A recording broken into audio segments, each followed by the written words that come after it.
Ahsoka Season 2 has been wrapped up already. Right now, we don't know whether it will release at the end of 2026 or at the beginning of 27, which is horrible if that's really the truth. But what we can confirm from Jon Favreau himself is that The Mandalorian and Grogu movie will connect directly to Ahsoka Season 2. So, the movie will come out in May 2026, and then after the movie, it will be the continuation to Ahsoka Season 2. Naturally, this means Dathomir, a lot of Nightsisters. We already have some confirmation from the actress of one of the Nightsisters that they have a much more engaging story in Season 2 with the Nightsisters. So yeah, it's exciting, but it's a long way off, and hopefully we will have more in 2026 than in 2027. I'm really excited more so about Anakin Skywalker. We already know that Hayden Christensen had an extensive time shooting this year. Now we have revealed Shin Hati concept art that reveals a more sinister, darker plot that is going to happen in Peridia. But a couple of days ago in that video, we talked also about the two parallel stories that are going to happen in Ahsoka Season 2, and I think that that's going to be Peridia and the main galaxy.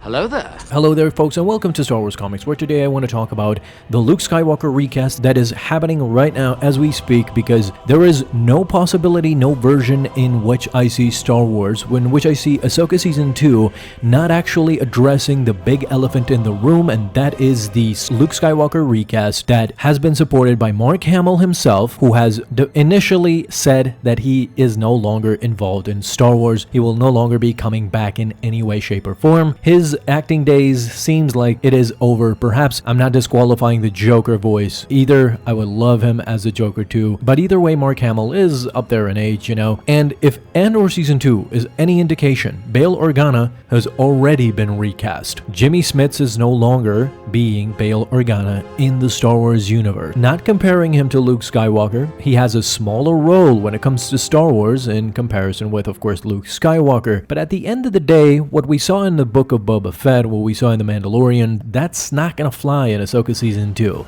Because I think what is going to happen with Ezra Bridger, Harrison Dula, and the New Republic in general is that they're in dire need of Jedi Knights to protect them against Thrawn and against the Dathomirian zombie invasion that they are about to experience. So, of course, it makes no logical sense. It makes no sense whatsoever if they actually play coy and tell us that, yeah, Luke Skywalker is somewhere in the galaxy during these events, but he's not involved. It just doesn't make any freaking sense. Therefore, of course, we have to conclude Luke Skywalker will be in Ahsoka Season 2, but they're keeping it quiet as of now. Do it. Since nothing has been officially leaked, since nothing has been officially confirmed about Luke Skywalker, I am pretty much assuming as of right now that in Ahsoka Season 2, Luke Skywalker will have a brief cameo with a recast of Sebastian Stan. Ever since we talked about it a couple of months ago, that Sebastian Stan has the stamp of approval by Mark Hamill himself. They discussed this in detail, where Sebastian Stan's stunt double talked about it actually, how they talked on set,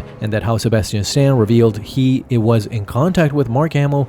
Mark Hamill said he wants him to replace him as Luke Skywalker for the recast, but that Lucasfilm hasn't gotten involved really. We did an appeal. We talked to Lucasfilm. I'm going to reveal later on what was said in that video, because I really feel passionate about the fact that Luke Skywalker not only needs to be back officially again. We're tired of not having Luke Skywalker content. This is criminal what's happening. I think that the galaxy deserves Luke Skywalker to be back in his true form, in his physical peak, in his force peak. He needs to be in Ahsoka Season 2, and the reason why there are no leaks and nothing has been, this happened similarly in Mandalorian Season 2. There were no leaks, nothing was said that Luke Skywalker was going to appear at the end of Season 2, but Luke Skywalker did. He did appear, and he crushed it. He was the best of the best, and you saw for a brief second, for a brief moment there, how powerful and how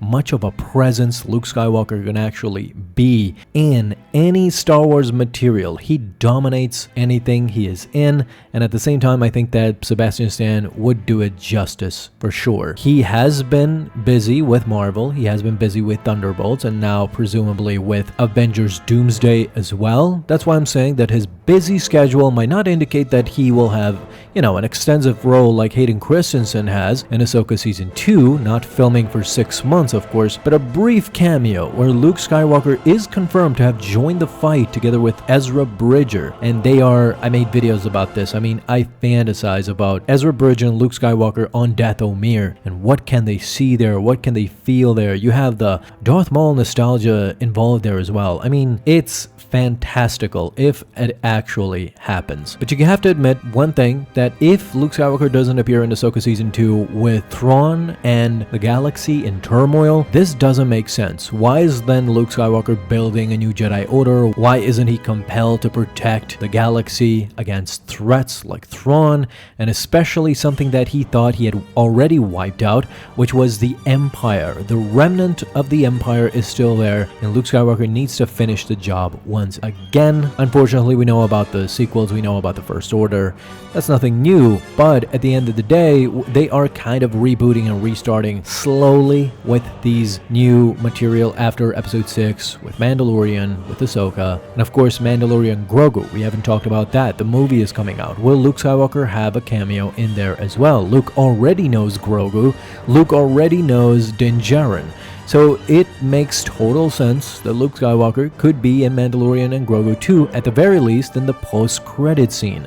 This is why I'm saying that Sebastian Stan, for sure, I am 100% convinced that behind the scenes, similar to how they did with Ewan McGregor didn't talk about it openly, but secretly they had, meetings and talked about him coming back as Obi-Wan Kenobi. Sebastian Stan should replace Mark Hamill as Luke Skywalker. This was confirmed also by Mark Hamill, who said so himself. The video in question that I talked about, his stunt double, here it is right here. You know how many conversations he and I have had about this? Literally, there was a moment that I'm like, I'm sure you've seen the picture of you as Luke Skywalker. He then told me, he was like, Mark and I have actually talked about this. Like, that's awesome. Not anything official on like Disney's level in Star Wars, but I guess Mark Hamill has been like, he's a fantastic actor. Let him do it.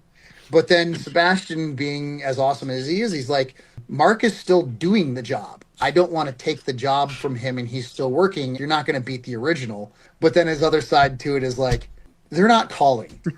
He's like, I hear it. I'd love to do it. John is drooling because he would love to do it. It would make Anthony Mackie jealous as shit because he loves Star Wars. Yeah. And they're just not calling for it. To have forgotten, Ezra Bridger made it back to the main galaxy, which means that for the first time ever, Luke Skywalker and Ezra Bridger will meet when Ahsoka Season 2 starts. And what's even weird, they're both at the same age. While Ezra was born on Imperial Day, Luke was born maybe the day after. As it so happens, Luke right now is one of the greatest Jedi, not only of his time, but of all time. But where does Ezra fit in? Is he close to the power of Luke, or will he train eventually with Luke Skywalker to regain not only what he lost on Peridea, but also to regain his peak prime powers? You see, to discuss the full potential of Ezra, we need to go back to the greatest era of Ezra's Jedi career.